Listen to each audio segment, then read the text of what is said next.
Why hello there, traveler. Just like you, we've had Machu Picchu on our minds. You know, that mysterious little city in the clouds, the one over 1 million people from around the world visit every year? Ah yes, that one. Well, we've got some good news and some bad news. The good news? There are countless ways to hike to Machu Picchu. The bad news? There are countless ways to hike to Machu Picchu. And so it's time to answer the age-old question. Should you hike the Inca Trail or the Salcantay Trek to Machu Picchu? Let's start with the basics. The renowned Inca Trail has several typical durations to choose from, but most will opt for the classic 4-day trek, which will allow you to bask in nature while also passing by impressive Inca ruins like Runcurucuay. In total, you'll be covering 45 kilometers over 4 days and 3 nights, walking anywhere from 6 to 9 hours per day until the 4th and final day, in which you will only walk about 2 hours before finally reaching Machu Picchu. On the other hand, you have the Salcantay Trek, which you can use to reach Machu Picchu over a 5-day period. You'll begin in the foothills of Marcocasa and end at the train station in Hidroelectrica. Keep in mind that if you're taking the Salcantay Trek, you should expect a more strenuous climb thanks to the rougher terrain and steeper ascents and descents.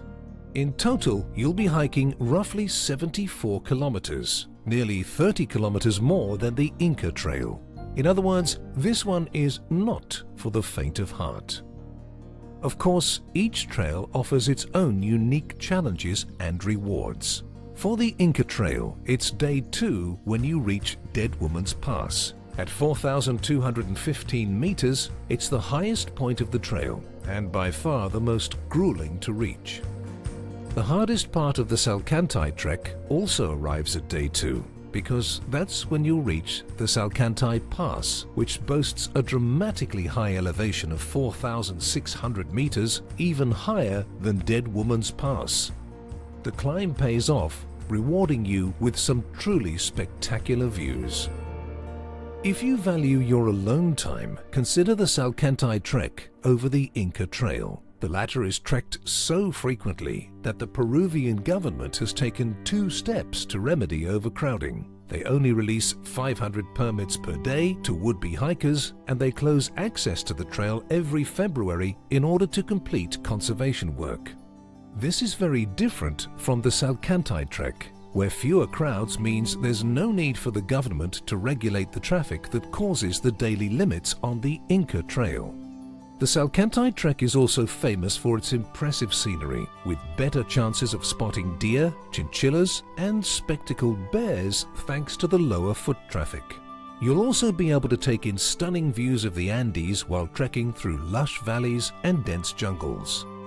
While on the Inca Trail, you'll experience everything from cloud forests to intriguing ruins like Huayna, and of course jungles, orchids, birds and butterflies.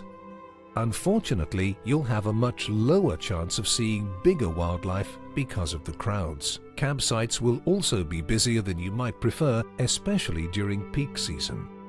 Machu Picchu and the Inca Trail are busiest in July and August, but any time between May to October will strike a favorable balance between weather and crowds. Alternatively, the Salcantay Trek can be hiked year-round, depending on how much rain and mud you can tolerate. The ideal time to go is more or less the same as the Inca Trail season, but late April or early October are great times for trekking to avoid the rain and trail congestion.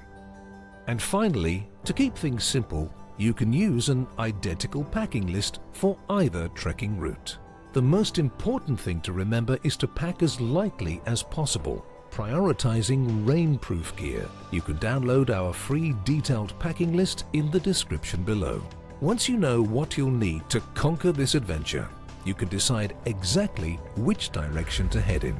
Will it be the Inca Trail or Salcantay Trek calling your name? If you're still seeking inspiration, then watch another video and visit us on days to come. And don't forget to hit that subscribe button. Feeling generous? Let your friends know how you got so worldly by sharing this video. Leave a comment down below if you have your own trekking tip to share with the world, and until next time, happy travels.